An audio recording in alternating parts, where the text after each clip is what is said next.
5 दिवसीय दीपोत्सव का आज दूसरा दिन है। इसे हमारे इधर रूप चतुर्दशी के रूप में मनाया जाता है।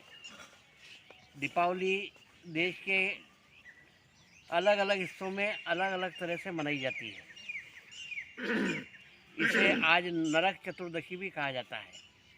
नरक चतुर्दशी पूर्वांचल में सबसे ज़्यादा मनाई जाती है और गोवा के अंदर ये विशेष रूप से त्यौहार मनाया जाता है।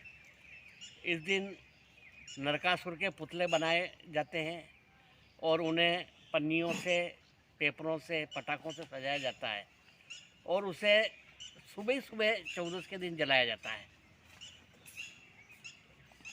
20 फुट से लेकर के 50 फुट तक के 400 से लेकर 500 तक पुतले पूरे असम के अंदर बनते हैं और उनका दहन किया जाता है। दहन करने से पहले उनको गली गली में घुमाया जाता है, उनकी बुराई की जाती है। उसके बाद में जिस प्रकार से हम रावण का दहन करते हैं, इस तरह से नरकासुर का वहाँ दहन किया जाता है। रावण का दहन हम रात्रि में करते हैं, परंतु वह नरकासुर का दहन सुबह सुबह कर दिया जाता है। उसके बाद में सभी ये मानते हैं कि अब हमने इस राक्षस के पुतले को जलाया, इसलिए हम अपवित्र हो गए, तो वे तिल के तेल की मालिश करते हैं और उसके बाद में स्नान करते हैं। यह प्रथा वर्षों से गोवा में चली आ रही है। नरकासुर एक राक्षस था।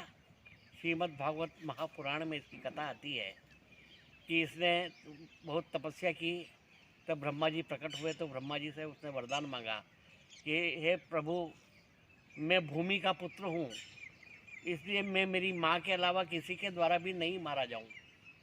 तो ब्रह्मा जी ने उसको वरदान दे दिया। वरदान देने के बाद में अब वह पूरी पृथ्वी के सभी राजाओं को उसने जीत लिया।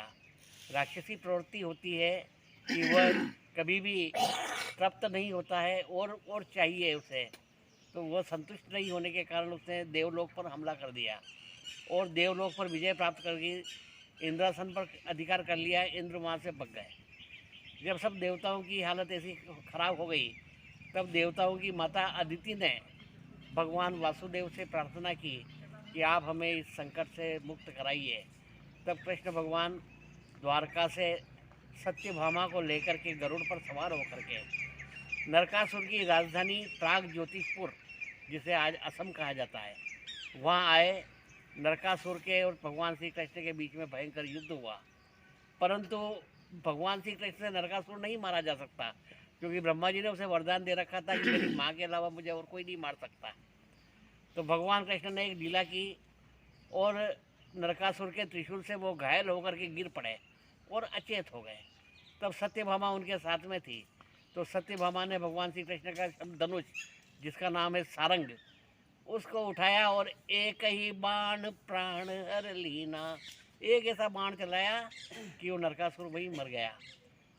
तुरंत कृष्ण भगवान वापस होश में आ गए और खड़े हो गए। उन्होंने कहा, ये मेरी लीला थी, यदि मैं मूर्छित नहीं होता तो सत्यभामा बाण नहीं चलाती, और सत्यभामा अगर नहीं बाण चलाती तो नरकासुर नहीं मरता, क्योंकि सत्यभामा ये भूमि है और इसने सत्यभामा के रूप में पृथ्वी ने अवतार लिया है। इसलिए नरकासुर का वध उसकी माँ के द्वारा ब्रह्मा जी के वचनों के अनुसार हो गया। नरकासुर की मृत्यु के बाद में उसके कैद में 16,100 स्त्रियाँ थीं, जिन्हें भगवान श्री कृष्ण ने मुक्त कराया। तो उन स्त्रियों ने कहा कि आपने हमें इसके कैद से तो मुक्त करा दिया, पर हम सम्मानक जीवन कैसे जिए? तो उन्होंने कहा कि मैं आपको अपनी पत्नी का अधिकार देता हूँ।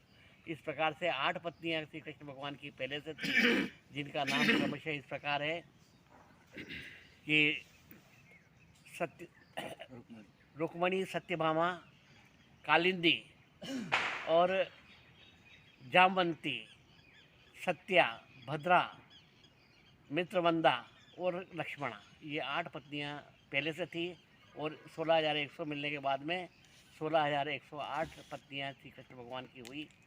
उसके बाद में नरकासुर का वध करने के बाद में कृष्ण भगवान ने तिल के तेल से स्नान किया था, इसलिए आज भी उस प्रथा को कायम रखे हुए हैं और सभी गोवा के निवासी तिल के तेल से मालिश करने के बाद में ही स्नान करते हैं। जब भगवान श्री कृष्ण गोलोक चले गए तो उसके बाद में जो 16,108 रानियाँ उनकी जो द्वारका में थी, वे सब आई और वहाँ पे सोमनाथ और द्वारका के बीच में एक स्थान तीर्थ है जिसको गौरी कुंड के नाम से जाना जाता है। तो उस कुंड में उन्होंने सबने जल समाधि ले ली, 108 ही रानियों ने। तो उस कुंड का जो मिट्टी थी वो मिट्टी की जगह चंदन बन गया, और उस मिट्टी के चंदन से ही गोपी चंदन बनता है, और वो गोपी चंदन ही भगवान को अर्पित किया जाता है, और सभी भक्त कृष्ण भगवान के गोपी चंदन लगाते हैं।